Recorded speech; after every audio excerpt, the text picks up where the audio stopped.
Hey guys, and welcome to a quasi-new Let's Play. Anyone who's been following my channel knows that I just recently finished up Persona 3 FES, my blind run of the main Persona 3 game, but there is another part of it. Whenever you actually go ahead and go in here and click the mighty button, there is the journey and the answer. So, I'm going to be playing the answer. Now, for those of you that may be coming into this later, or maybe not know about Persona 3, or maybe someone with this playlist, or whatever, I'm going to go ahead and go through, what Persona 3 is, and kind of some basic information about it. If you all, obviously know about it, then feel free to skip to the next video where I'll actually be starting the answer. This is more informational, so we all start off on the same page. So, Persona 3 is an RPG that is put out by Atlus. Sort of like in the venue of the Final Fantasy series, or actually, frankly, any RPG series ever made that I can think of, you do not have to play the Personas in order. Persona 1 and 2 do exist. They were put out on the PlayStation 1, but they were very, very different sorts of games. They were... I won't call them tactical RPGs, but it was a much different system, and so Persona 3 kind of it represents a new start for the series and a new way of looking at the Persona games. So, if you haven't seen Personas 1 and 2, don't feel like you're missing a whole lot. Not to say they're bad games, but they just don't affect this plot directly. Personas 1 and 2 kind of go together, and Personas 3 and 4 kind of go together, but they're not really interlinked that closely. The thing that sets Persona apart as a series is that, well, the normal Persona 3 is it actually sets you in modern-day Japan. You're a high school student going to school, having to balance your social life, schoolwork, studying for tests and all that, with occasional excursions into Tartarus, which was the Tower of Demise. It was, a place where shadows gathered, and at night, for 1 hour, shadows could come out and kind of infect the populace and, rob them of their emotions and all sorts of bad things. So, that was a Persona 3 FES in a nutshell. I should mention Persona 3 was a game that was released. FES is sort of a weird expansion pack-like thing that came in. So, FES stands for Festival. It's sort of a celebration of Persona 3. So, that's a little bit of very, very general details about the game. I will now say, if you want to watch Persona 3 and you have not watched mine or anyone else's blind run, I would go do that now, because the next thing I want to do is summarize the main plot of Persona 3, since it's kind of important that everyone be up to date on that if you're going to watch the answer. So if you don't want to be spoiled and you want to go watch Persona 3, go do so now. Okay, everyone gone? Or, not everyone gone, but is everyone that is going to leave gone already? Good, awesome.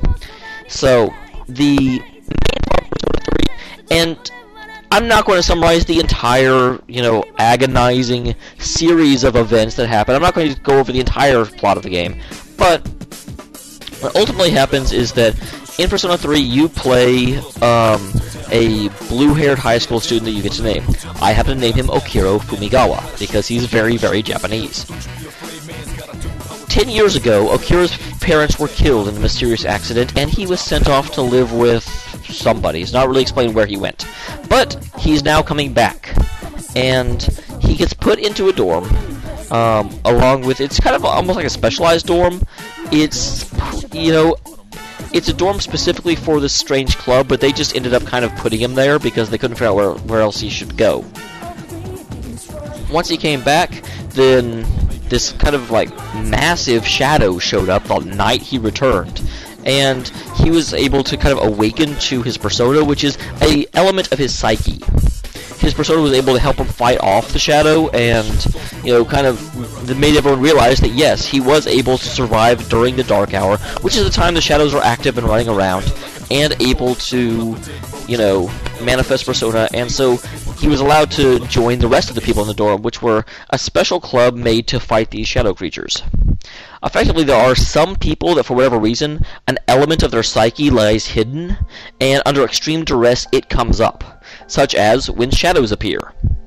So, that element of their personality will end up fighting for them, and help them fight off the, shadows, what shadows aren't fully explained, but they're sort of somewhat malevolent entities of another realm.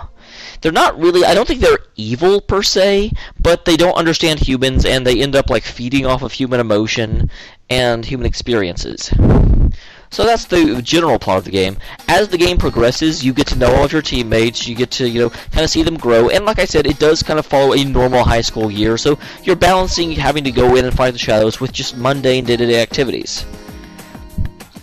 Ultimately, towards the end of the game, and yes, I'm skipping a whole lot of introduction, like interrelationship and stuff that happens in between, because I don't think a long, drawn-out explanation of every single facet of the game is really appropriate here.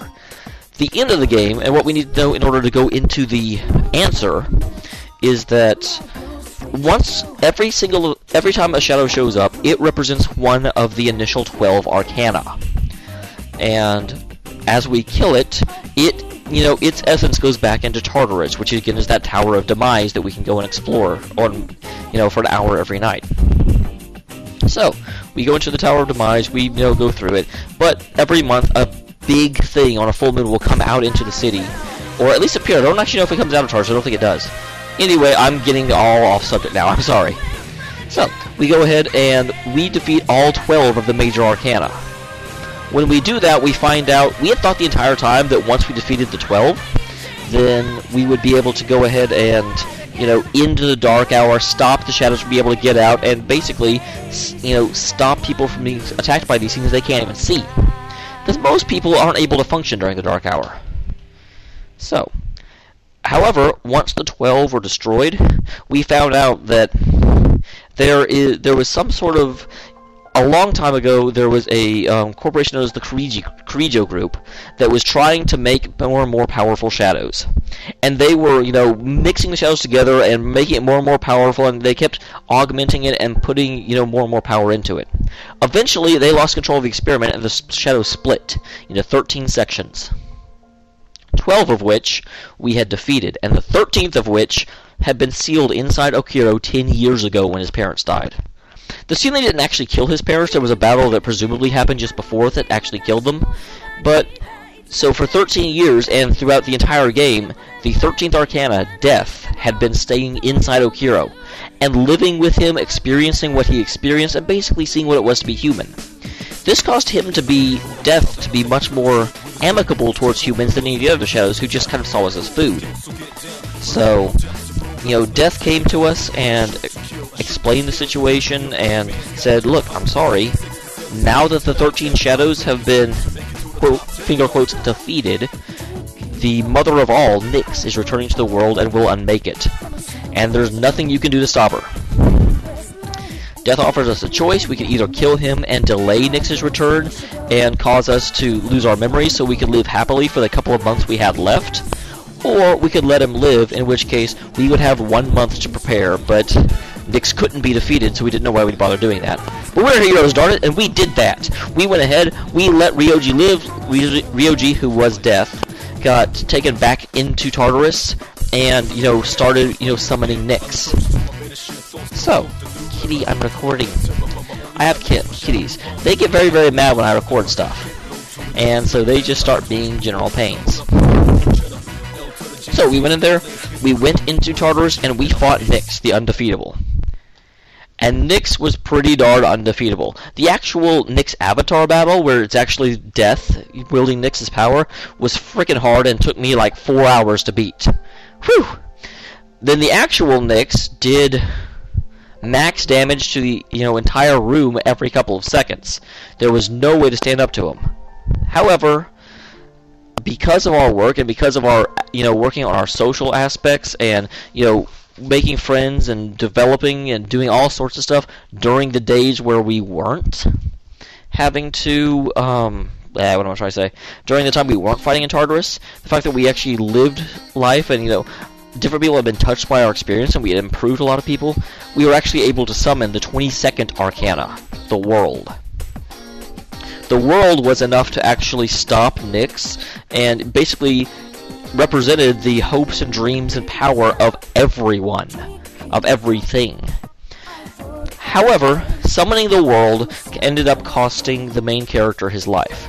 And so this is where the answer comes in. I'm sorry this has been a very long drawn explanation, and again, if you already know all this, hopefully you haven't been listening because this is all stuff you already know. But if you didn't know it, then, hey, now you do, and that's awesome. So, with that, that is what happened. We have just recently killed Nyx. The main character, I think, is at the ending is kind of weird, but I think the main character is meant to be dead. And now we're going into the answer. There was a quote right in the ending where it said that, because everyone was looking around for Okiro, and Ryoji's voice came in and he said, "Oh, he's discovered the answer. You'll all discover it, he's just done it already." So, now we're off to discover what the answer is. So, thanks for tuning in, guys. I will see you for episode 1 of Let's Play Persona 3 FES. The answer, blind.